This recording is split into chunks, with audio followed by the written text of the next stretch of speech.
We announced that we raised $50 million from Insight Venture Partners in a Series C for us, which was really exciting.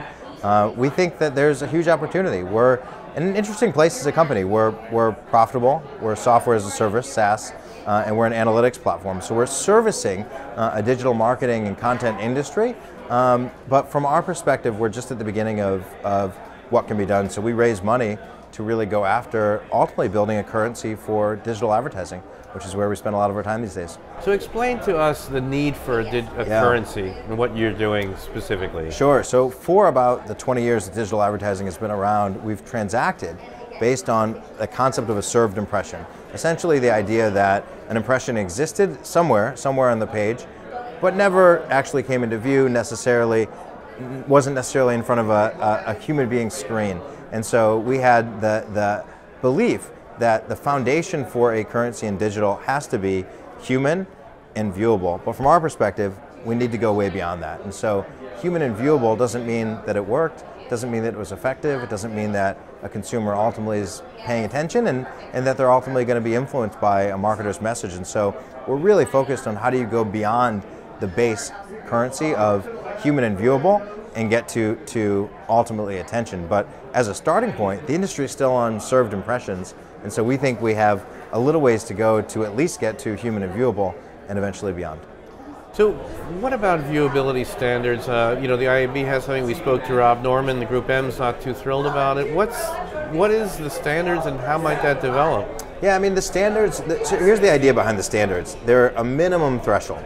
They're a minimum threshold. So the standards were not meant to be the maximum goal, effectiveness goals, or anything of that nature. It was meant to simply say, what is the minimum level that an ad has to adhere to be considered viewable? So quite simply, a display ad is viewable if at least half of it is on the screen for 1 second, and a video is viewable if at least half of it is on the screen for 2 seconds. So what marketers say is, well, all right, that might be the minimum standard, but in some cases I want a higher standard than that, or I want to optimize towards something that means somebody really paid attention.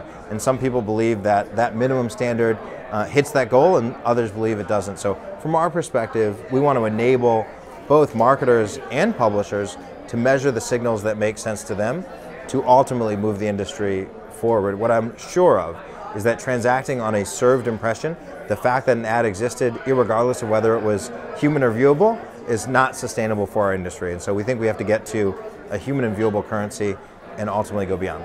Cool. And we're getting ready for Cannes. I'm sure the whole digital currency issue will be on top of mind. What do you hope the conversation will be there at Cannes? I think at a high level, we need as an industry to get to a place where creative becomes part of the conversation again, where audience becomes part of the conversation again, where user experience becomes part of the conversation again. I think for a long time though we've been stuck, and I think part of the reason we're stuck is because we're still transacting in old ways of doing things. And so our hope is that by cleaning up the industry to a degree, by removing the incentive for non-human, non-viewable activity, we'll begin to have a better conversation about creativity. And of course Cannes is central for a creative conversation, so we're excited to participate. Great, and what's next for you guys looking 12 months out? So I mean, we're right now growing. We're incredibly happy to have a phenomenal group of clients.